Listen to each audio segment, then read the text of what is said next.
You want to talk about the American dream, all right? Look no further than my next guest. And I can honestly say, just about from the day I started my very own first TV show, Joe Pinion was with us almost from day one, pretty much day one, be honest with you. He's a Republican strategist, he's a philanthropist, he's a business leader, and has risen to the highest ranks of political punditry of anyone I know, and he's one of the best in the business.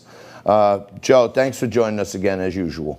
Good to be here, my friend. Glad to see if I can add a little color to a Monday. Oh, pun intended.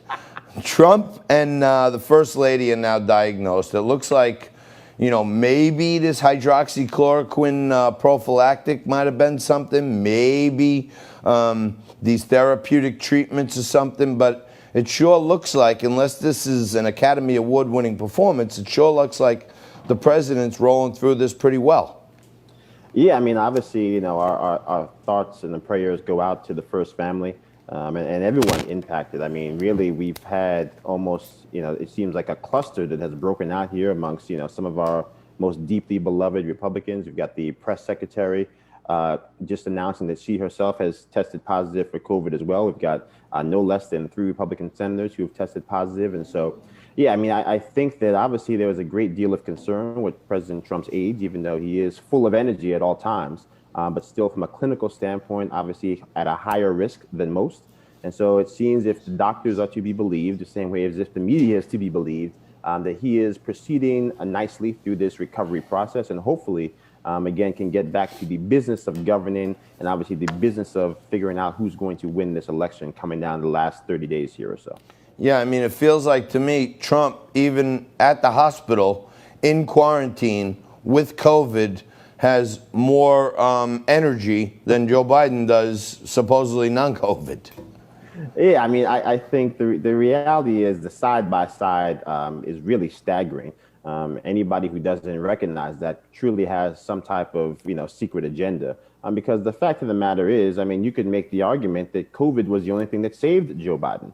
You go back to those early primary days. I mean, it was odds and ends pick 'em if he could even survive the rigors of a typical presidential cycle. And so, in many ways, he got a new wind and new life by being able to hide out in the basement, by reading off of cue cards for 6 and 7 months at a time. And I think when we come down to this final stretch, as President Trump hopefully makes the recovery that we anticipate that he will, and the prognosis for America moving forward is, do you want somebody that was the co-pilot for the slowest recovery in the history of the modern world, or do you want to send President Trump and Mike Pence back to 1600 Pennsylvania Avenue to continue the people's work, to rebuild the 7 million jobs for people that got jobs underneath President Trump, the higher wages, all of the actual economic activity that we know the Democrats actually want to put an end to, from hammering the businesses that created those jobs to eliminating the tax cuts that created the rise in prosperity for most Americans. So I think that's the stretch that we're in right now. I think hopefully that's the strategy that Republicans will employ,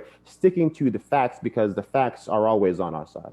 No doubt about it. And Joe, I started doing this radio show here in New York on Sunday mornings called Table Talk with former Congressman Vito Fossella. So awesome. We're in studio yesterday morning in Manhattan. So after the show, we did a walk around and we were talking to people, and it was kind of dead. It's kind of eerie still, New York City, right? Yeah, I mean, and I see one of these carts, these street carts with like all the New York City paraphernalia and memorabilia and all this other stuff, right? Absolutely. So the guy's got 3 Joe Biden for president hats out.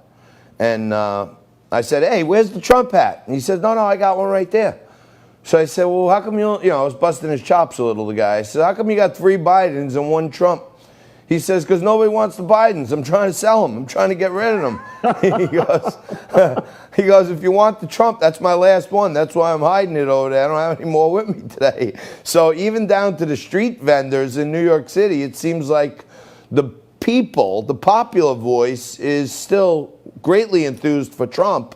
And these guys can't even sell a $10 hat with Joe Biden's name on it. No, absolutely. I mean, I think at the end of the day, People didn't tell pollsters they were voting for Trump 4 years ago after the rigors that they have placed, on the average person, the soccer moms, basically from impeachment to everything in between. What makes you think they're going to tell pollsters the second time around they're going to vote for re-election? So I think ultimately this will, in many ways, be a movement election.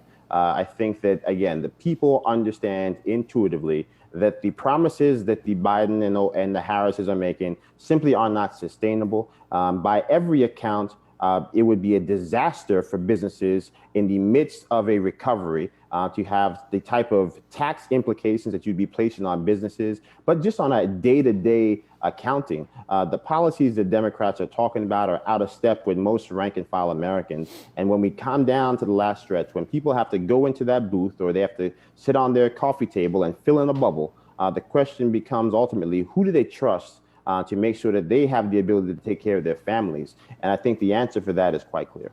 Yeah, I mean, I've been talking about it a lot, but if you get through all the noise at the debate and you just at face value take Joe Biden's words, wouldn't support law enforcement, would not denounce Antifa, actually said it doesn't exist, wouldn't answer a question about his son's payoff money from Moscow, and said clearly, I am going to raise your taxes. So, I mean, people, I think, are starting to realize, hey, wait a minute, this is going to be scary.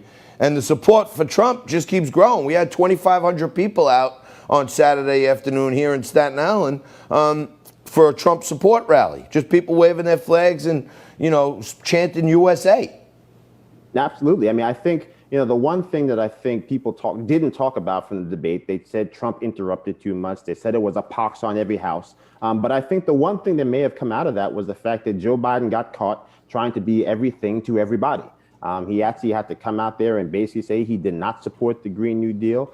He had to come out there and was unable to say that he was going to denounce this defunding of police.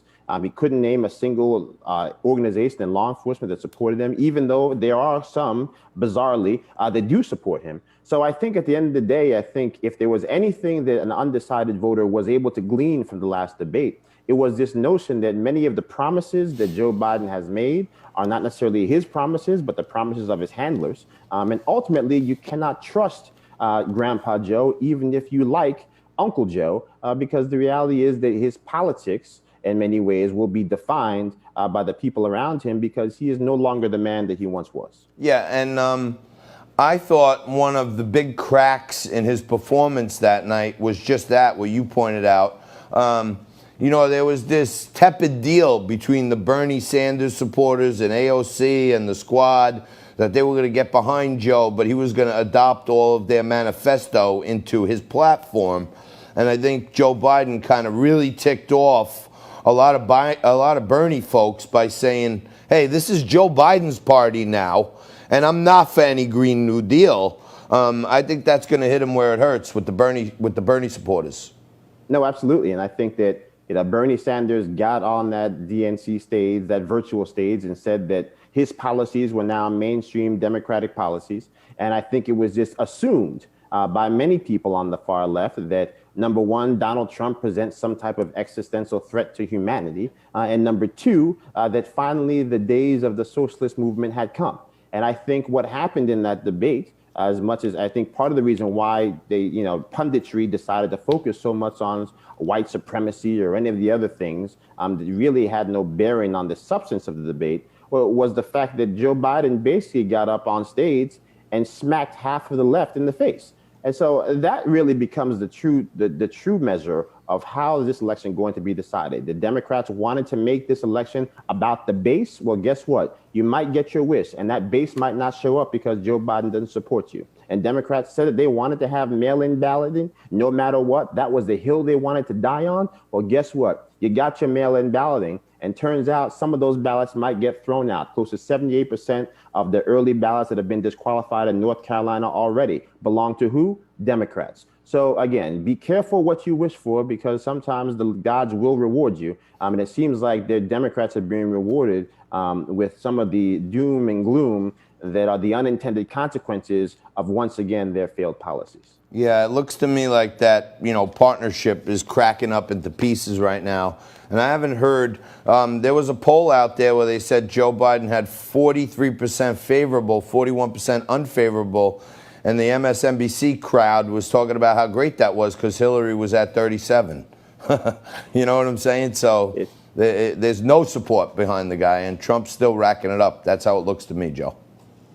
No, absolutely. And I think if you really break down those numbers, I mean, again, what powered Trump to victory 4 years ago, he was over 64% of white voters with no college degree. I think right now he's trending upwards right there. Like most polls have him somewhere between 58 and 59, somewhere around there in the most recent round of polling. So if he can get back to that level of dominance with that true component of his base, if he can continue to demonstrate once again the hypocrisy on the left, that they want everyone to wear a mask, they think Trump is the devil for not wearing a mask at all times, and at the same time they'll allow celebrities to come to New York City in private jets to go to the VMAs and not quarantine like anybody else. Crazy. And do exactly what they want to do.